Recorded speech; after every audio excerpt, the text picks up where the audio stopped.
Okay, today we are going to talk about probability.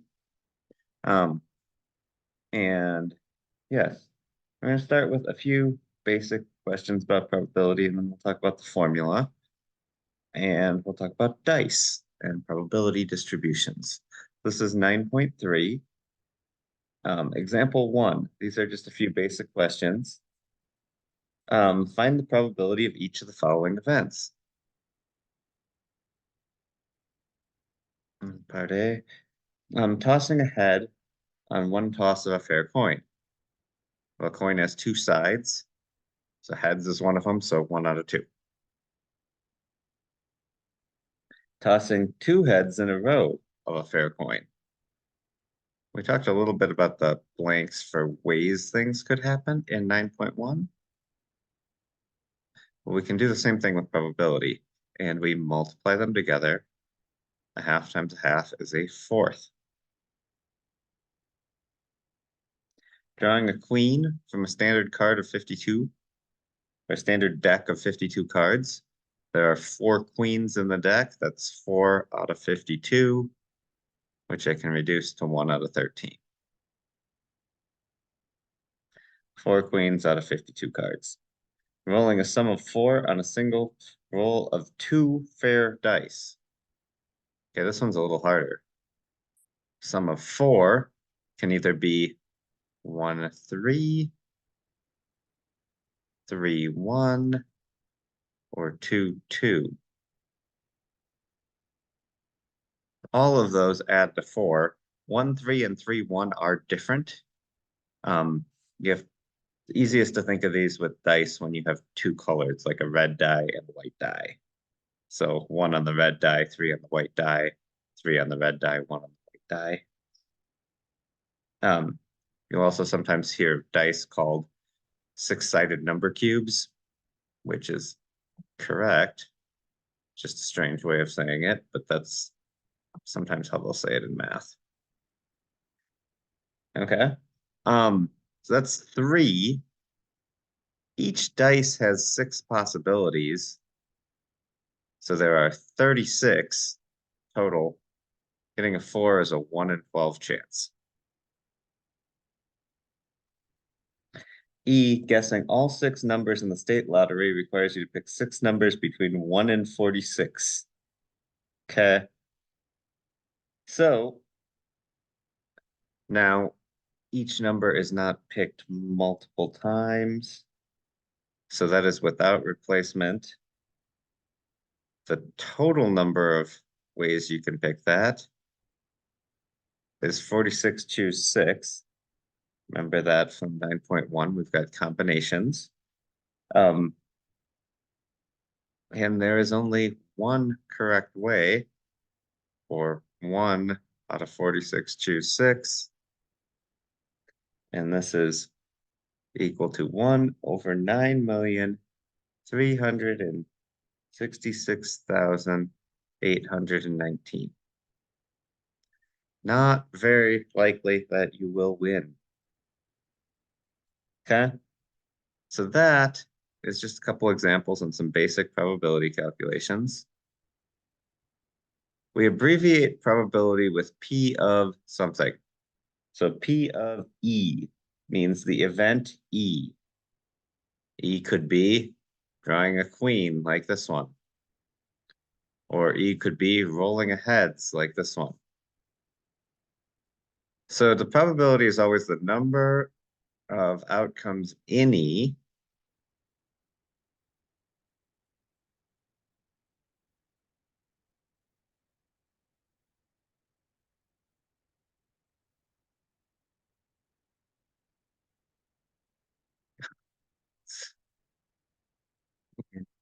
E divided by the number of outcomes in S. And S refers to the sample space. Sample space means all possible outcomes.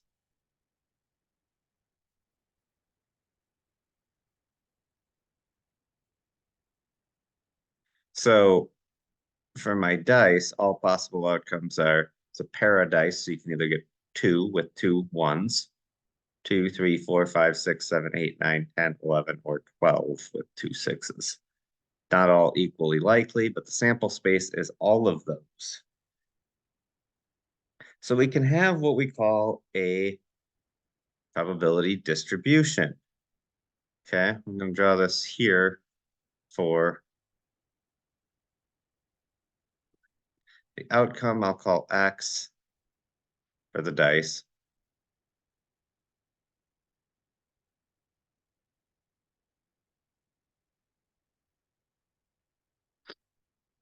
You can sometimes see this made as a matrix. They don't have it in this book. I'm not going to try to draw it out. But again, keep in mind red dice versus white dice. There is only one way to get 2, and that's with 1, 1. There are 36 total, because like we did before, 6 for the first dice, 6 for the second, multiply them together, that's 36. 3 could be 2, 1, or 1, 2. That's 2 out of 36, which is 1 out of 18. 4, we already did, that's 1 out of 12. 5 is 1, 4, 4, 1, 2, 3, 3, 2. That's 4 out of 36, which is 1/9. 6 is 1, 5, 5, 1, 2, 4, 4, 2, 3, 3. 5 out of 36, which does not reduce. I don't know why I wrote an equal for that. 7 is going to be 6 out of 36. 1, 6, 6, 1, 2, 5, 5, 2, 3, 4, 4, 3. 8 is going to be 3, 5, or 2, 6, 6, 2, 3, 5, 5, 3, and 4, 4. That's back to 5 out of 36. You'll see the pattern starting to come back down. There's no, that one doesn't reduce. 9 is 3, 6, 6, 3, 4, 5, 5, 4. 4 out of 36. That's 1/9. 10 is 3 out of 36. 11 is 2, and 12 is 1.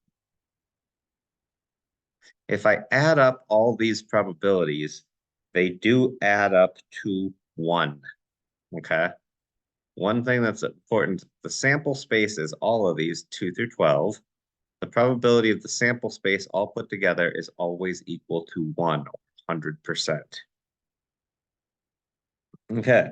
Example 2 asks us to find the probability of rolling a sum divisible by 3 on a single roll. So things divisible by 3 are 3, 6, 9, or 12. So that's 1 over 18. So I'm just going to make them all over 36 because that'll be easier.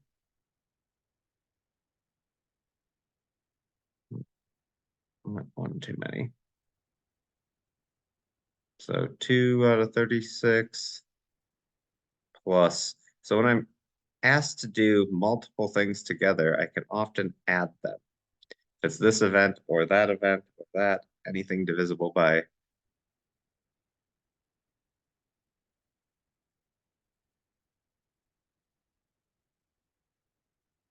And that is 2, 7, 9, 11, 12 out of 36, which is 1/3.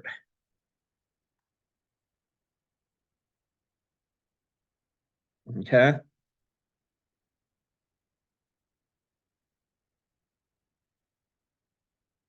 Couple of important rules here. I mentioned one of them. Probability of the sample space is always 1. Probability of any event is between 0 and 1. Always. Could be inclusive.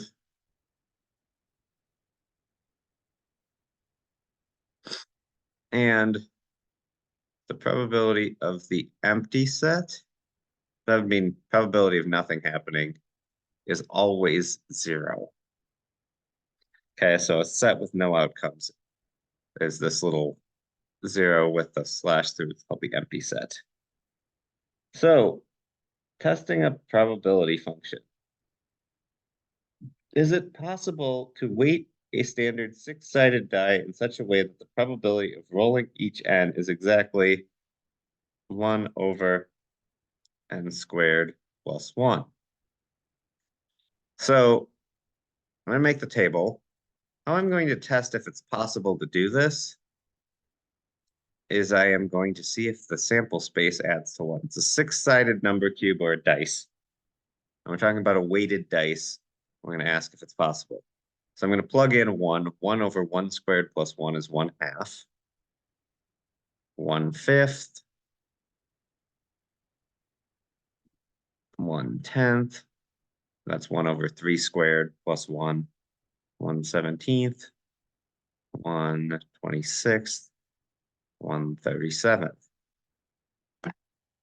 So I'm going to check all of these and see if they add up. I'm going to grab a calculator. I'll just go to the calculator screen here in a second.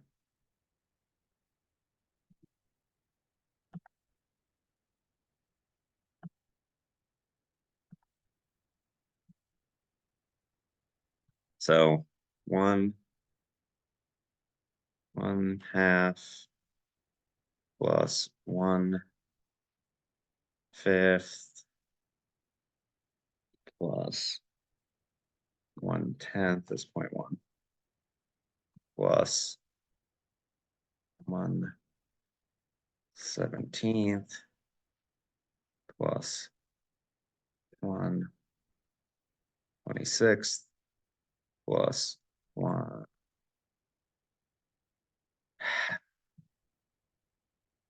Hate it when I accidentally delete them all.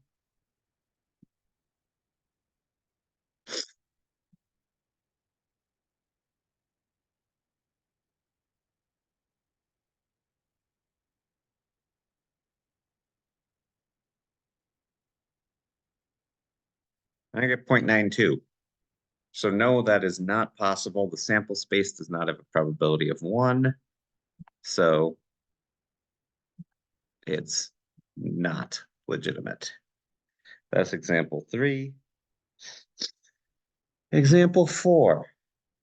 So Sal opens a box of chocolate creams and generously offers 2 of them to Val. Val likes vanilla creams best. But all the chocolates look alike on the outside. If 4 of the 12 creams are vanilla, what is the probability that both of Val's picks will be vanilla? Well, initially, she's picking 4. This is example 4. She's picking 4 from the 12 chocolates that are there. Both means I'm going to multiply these.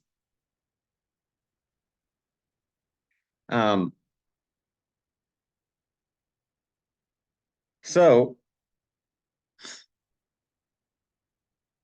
then she picks 3 from the 11 that are left.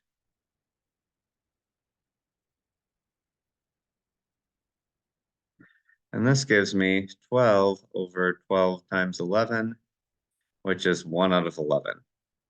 That's probably the easiest way. The way they chose to do it in the book was she's choosing 4 of the vanilla creams, 4 choose 2, over she's choosing 2 chocolates from the total of 12, 12 choose 2. So 4 choose 2 is 6, 12 choose 2 is 66. That's also 1/11. You get the same result. I find method A here easier, but sometimes method B is a necessary method for certain that are a little more complicated.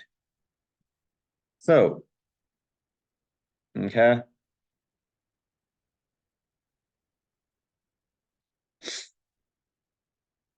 Same thing here.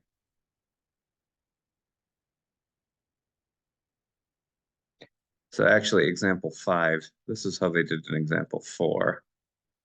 And this one was example 5, was that method. So you could compute probabilities of other outcomes. So they call this probability of U was what we just calculated. But what if we wanted, oh wait, no, VV for vanilla. What if we wanted one of the other kinds? So V times V.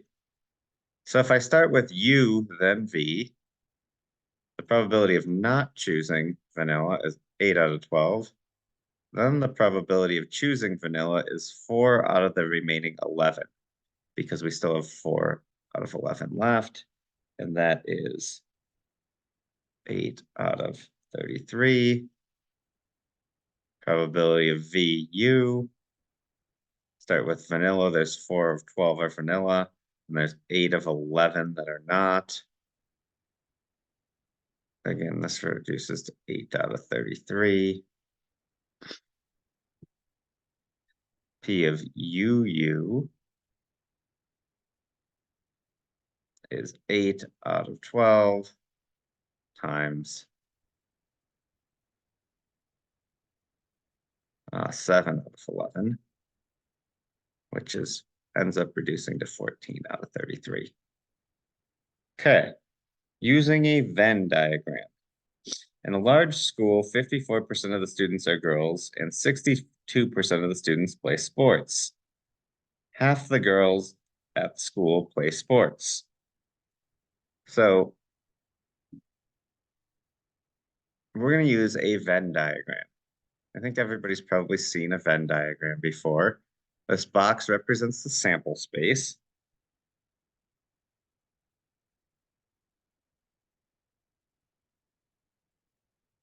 So we know that 54% of the students are girls and half of the girls play sports, meaning box A, or box G over here for girls, box S for sports.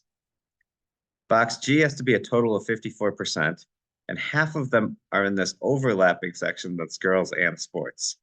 So I can divide sports or the girls in two, 54 and 54, or 54 divided by 2 is 27. So 27% of the girls fit into the girls that don't play sports, and 27% of the students fit into the girls that do play sports. I guess half of the girls fit in the girls that don't play sports. That's why these two numbers are equal. And yes, that totals 54%. So 54% of my students. I did not mean to erase the 27 there. Now we know 62% of our students play sports. So with 27 here, 62 minus 0.62 minus 0.27 is 0.35.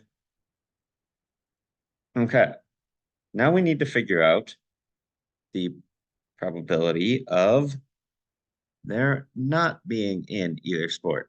So that's 1 minus 0.54 minus 0.35 leaves me with 0.11. Okay, a student not playing sports or being a girl. So what is the percentage of who play sports? What percentage of students who play sports are boys? So that would be of the students that play sports, 0.35 are students that play sports and are boys. But this is what we call a conditional probability. So I'm only looking at the students that play sports. 35% are boys that play sports of the total 62% that play sports.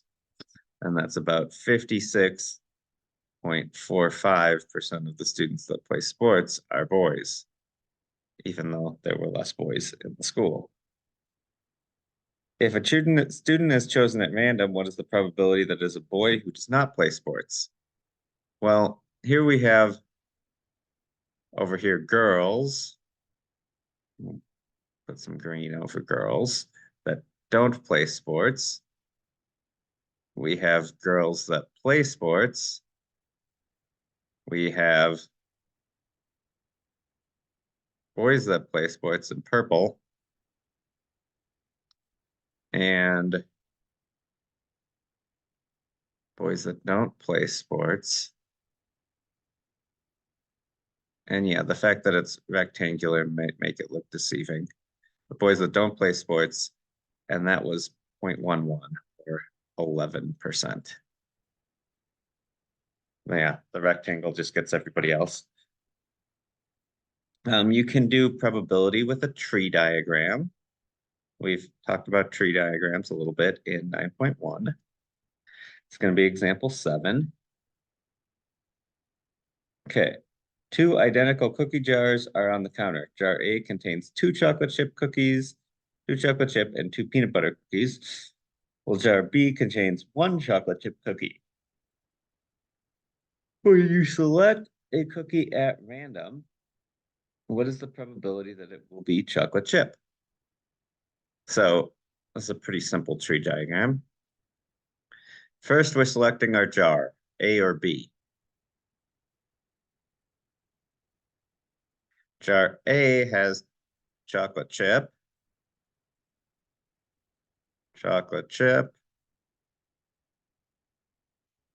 peanut butter, and peanut butter. Sometimes with probabilities, we'll put the probability on each stem, but this one we don't really need to. Jar B just has a chocolate chip. So that there are 5 cookies in these 2 jars. 3 of them are chocolate chip. So 3 out of 5. Wait.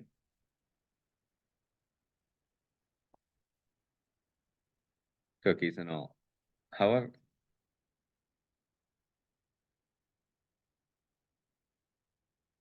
so that's tempting. Indeed, that would be the same.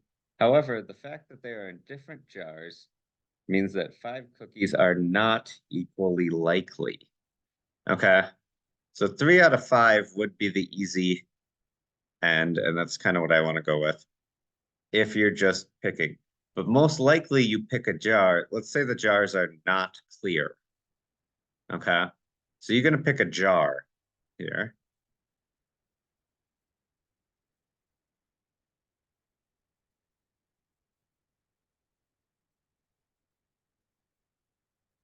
Each jar is equally likely, so that's 50%. Now, if you choose jar B, there's only 1 cookie left, so that's not 0.1, that's just 1. Once you've chosen jar B, you get a chocolate chip cookie. If you choose jar A, you're choosing 1 at random.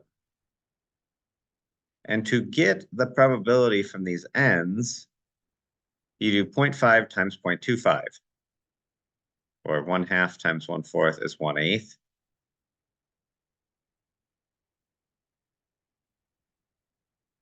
And they're all the same for these.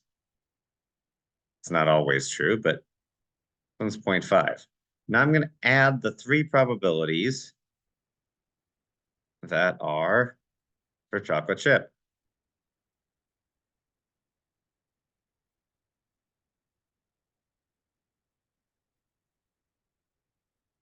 So you kind of make the assumption that you can't see in the jar and you choose it that way. That was example 7. We're going to talk about conditional probability. Okay. And conditional probability means has something given to me. Okay. And that is notated as probability of B given A. So I know event A happened. What's the probability of B? And the formula for this is the probability that both events happen, A and B, divided by the probability of event A. We actually used this a couple examples ago on this probability that was boy and sports divided by probability of sports. So example 8 uses this. Suppose we have drawn a cookie at random from one of the jars described. Given it is chocolate chip, what is the probability it came from jar A? So I'm looking at probability of chocolate chip and jar A, which was 0.25, divided by the probability of chocolate chip. There's a 1/3 chance. Even though there's 2 cookies in jar A, there's only a 1 in 3 chance that my random choice of chocolate chip, my chocolate chip cookie, came from jar A. Because if I choose jar B, I automatically get the chocolate chip. That can be a little bit confusing. But that's what that is. Okay, we are now going to talk about a binomial distribution. And a binomial distribution has a few things that have to be true for it to be binomial. Number one must be 2 outcomes. Often we call it success fail, but those 2 outcomes could be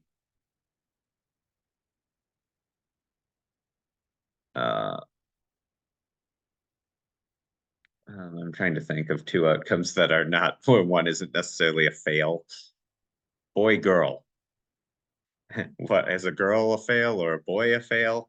No, they're both, you can call it probability of getting a boy, you'd call boy success and girl fail, but girl is definitely, having a girl isn't a failure in any way. But that's often how it's referred to. But 2 outcomes, probability has to be the same all the time. So probability of each outcome has to be the same.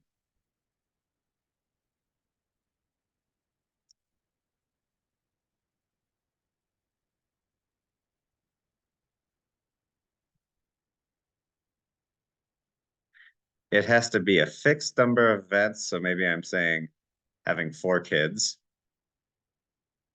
And the events must all be independent. Number of outcomes.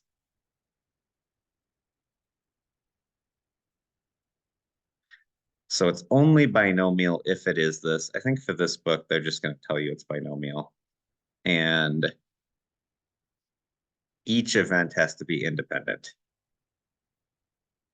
So the sex of the last child you had does not affect the sex of the next one.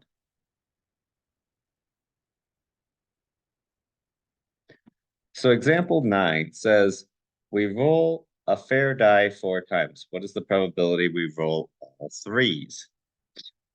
1/6 each time. It's 1/6 times 1/6 times 1/6 times 1/6, or 1/6 to the 4th, which is 0.00077. Pretty unlikely. So what is the probability we roll no 3s? This is example 9. Sorry about that. No 3s would be that I don't roll a 3 as 5 out of 6. And again, to the 4th is 0.48225. So actually less than 50% chance that I don't get a 3 when I roll a dice 4 times. The probability of rolling exactly 2 3s. So I've made 4 rolls. I'm choosing 2 of them to be 3s. So there's 6 ways I can do this. Okay. So that becomes important. Rolling a 3 is 1/6. I got to do that twice, and I got to roll not a 3 twice, because it's exactly 2 3s. The reason I need this is because this 1/6 squared times 5/6 squared doesn't take into account the arrangements I could have, because I could do a 3 3 something else, something else, or 3 something else, 3, or 3 something else, 3 something else. And there are 6 different arrangements that I could have where I've got my 2 3s.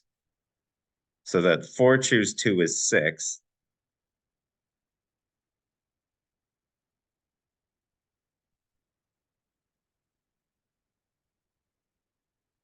And that equals 0.11574.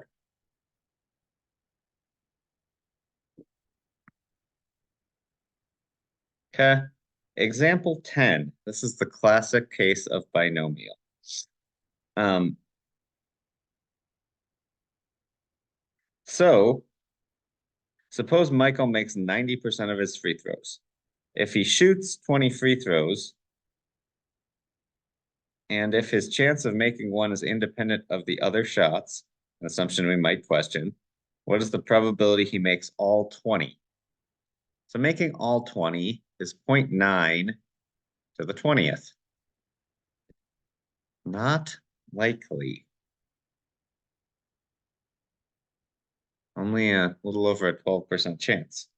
What is the probability he makes exactly 18?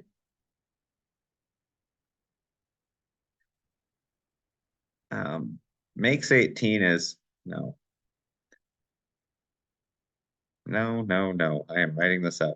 90% is the chance he makes it, so that's to the 18th.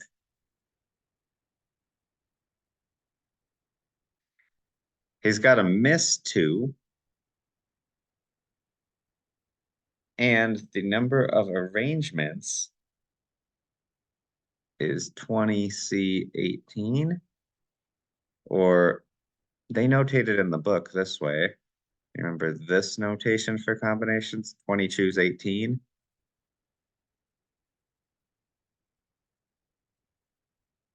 Not plus. Not plus. Times.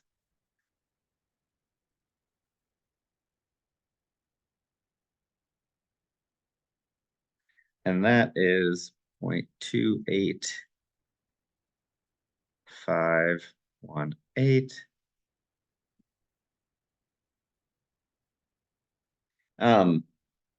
The next one is probability of at least 18. This was example 10. I forgot to say that. That's part A. This is part B. Part C asks me to do at least 18. So I have exactly 8. So at least 18 consists of him making 18, 19, or 20. So that's P of 18 plus P of 19 plus P of 20. So I'm going to calculate P of 19 over here. Not 18, let's write a 19. And that is 20 choose 19. I'm going to write it with this notation. 0.9 to the 19th times 0.1 to the first. He's got to miss 1.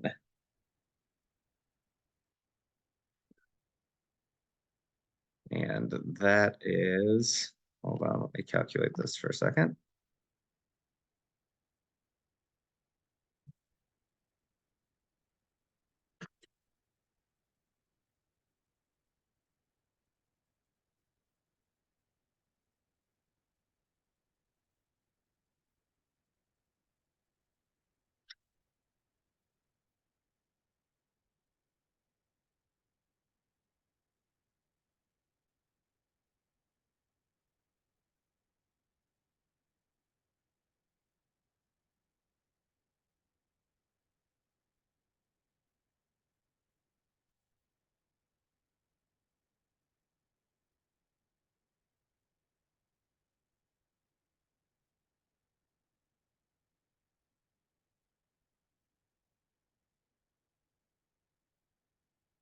My 27017.